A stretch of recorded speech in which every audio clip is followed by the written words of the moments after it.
दारू की व्यवस्था मैंने कर ली है दोस्त, तुम कहां पर हो? जल्दी आ जाओ, आज साथ बैठकर दारू पिएंगे।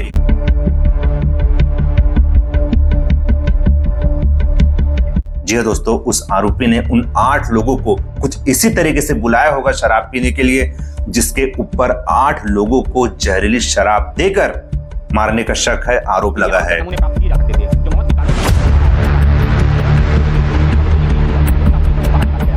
2 महीने तक के गांव में मौत का तांडव चलता रहा। गांव वाले कुछ समझ पाते उससे पहले ही दूसरी मौत हो जाती।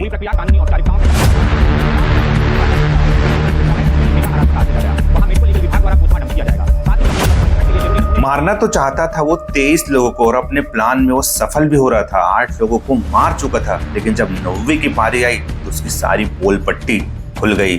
14 मई तक जो है 8 लोगों की मृत्यु हुई है। वो मृत्यु में ये बात सामने आई है कि वो हर व्यक्ति जिस व्यक्ति के ऊपर संदेह कर।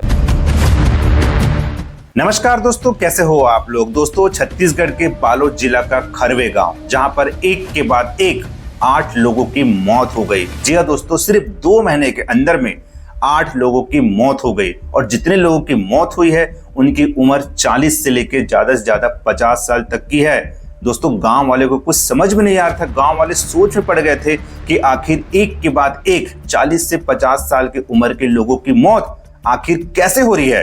एक के बाद एक 8 जवान लोगों की मौत ने पूरे गांव को दहला दिया था। गांव वाले को कुछ भी समझ में नहीं आ रहा था कि आखिर उनके गांव में ये हो क्या रहा है। गांव में जिन 8 लोगों की मौत हुई थी उनके बारे में अब पूरे गांव में चर्चा होने लगी। किसी का ये कहना था कि किसी जादू टोने के कारण इन लोगों की मौत हुई है, तो किसी का ये कहना था कि किसी बीमारी के कारण इन लोगों की मौत हुई है। दोस्तों, अपने गांव में देखा होगा कि जितने मुंह रहते हैं ना उतनी बातें होती है, तो यहाँ पर भी कुछ उसी तरीके से बातें होने लगी। दोस्तों, गांव में रहने वाले लोग जिन 8 लोगों की अचानक मौत हुई थी, उन 8 लोगों की मौत से अभी उबर भी नहीं पाते हैं कि गांव में फिर से एक बार हल्ला होता है कि एक आदमी की तबीयत अचानक बिगड़ गई है और उसे तुरंत आनन फानन में हॉस्पिटल पहुंचाया जाता है। जैसे उस आदमी को हॉस्पिटल पहुंचाया जाता है, उसे आईसीयू में भर्ती किया जाता है। जिस आदमी की तबीयत अचानक खराब होती है, जो आईसीयू में भर्ती होता है, उस दिन आईसीयू में इलाज चलने के बाद में वो आईसीयू से बाहर आता है। और जैसे आईसीयू से बाहर आता है, गांव वाले जाते हैं और उससे पूछते हैं कि तुम्हारा तबीयत अचानक खराब कैसे हुआ था।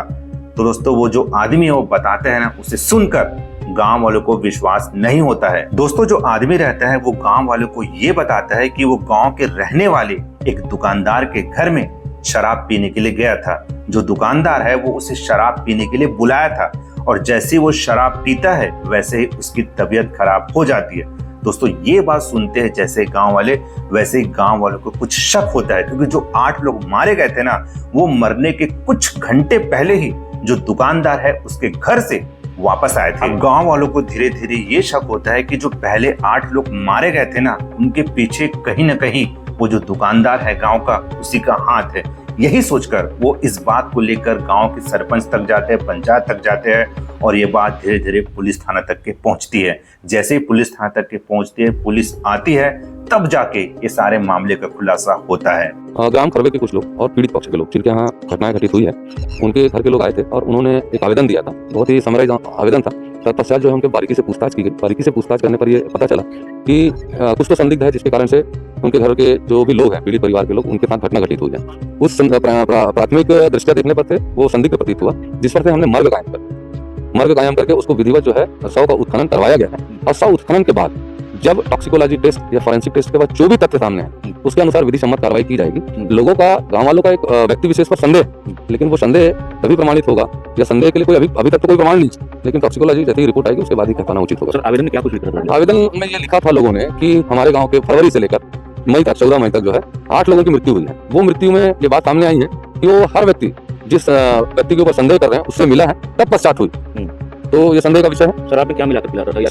शराब ही नहीं, शराब में मिलाकर पिलाया या पानी में मिलाकर पिलाया या कोल्ड ड्रिंक में मिलाकर पिलाया या किसी और चीज में मिलाकर पिलाया। अभी बहुत ही साफ नहीं है कि किस चीज में क्या मिलाकर पिलाया, लेकिन कुछ पिलाया, उनसे मुलाकात हुई, तत्पश्चात ही ये घटनाक्रम आगे बढ़ती है। अभी सिर्फ शंका की जा रही है, इसके अभी तक ना ही कोई साक्ष्य मिले, ना पुख्ता प्रमाण मिले। सर कब तक जांच रिपोर्ट आ सकती है? अब ये तो मेडिकल लीगल वाले ही बताएंगे वो कब तक जांच रिपोर्ट देंगे, लेकिन हमारा प्रयास है कि हम उसको जल्द से जल्द लें और ताकि जो है इसमें विधि सम्मत कार्रवाई की जा सके। सर अगर इस बॉडी जो बात का विषय है, पहले ये इस पे आ जाए, उसके बाद फिर जो भी लगेगा उसके अनुसार कार्रवाई की जाएगी। जैसे पुलिस आती है, पुलिस अपने साथ में फॉरेंसिक टीम को लेके आती है और जो लाश पहले से दबे रहते हैं उनमें से किसी एक दो लाश को निकालकर पुलिस और जो फॉरेंसिक टीम है वो जांच के लिए रायपुर भेज दिया जाता है। फिर दोस्तों अभी तक के ये जो मामला है पूरा क्लियर नहीं हुआ है कि आखिर उन लोगों की मौत किस वजह से हुई थी। शराब तो पिए थे इतना पता, लेकिन शराब में क्या मिला गया है ये अभी मामला सामने नहीं आया है, ये अभी जांच का विषय है। लेकिन दोस्तों यहाँ पर समझने वाली बात ये है कि आखिर उस आदमी से जो 8 लोगों को मारा है, जो 23 लोगों को मारने वाला था, वो क्या दुश्मनी हो सकती है? मतलब उन 23 लोगों से क्या दुश्मनी हो सकती है? आखिर क्यों वो 23 लोगों को मारना चाहता था? ऐसी क्या बात है, क्या मजबूरी है, क्या दुश्मनी है, ये पूरा मामला अभी सामने नहीं आया है।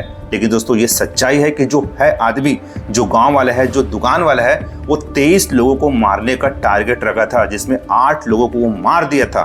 9वां भी मरने वाला था लेकिन वो बच गया है।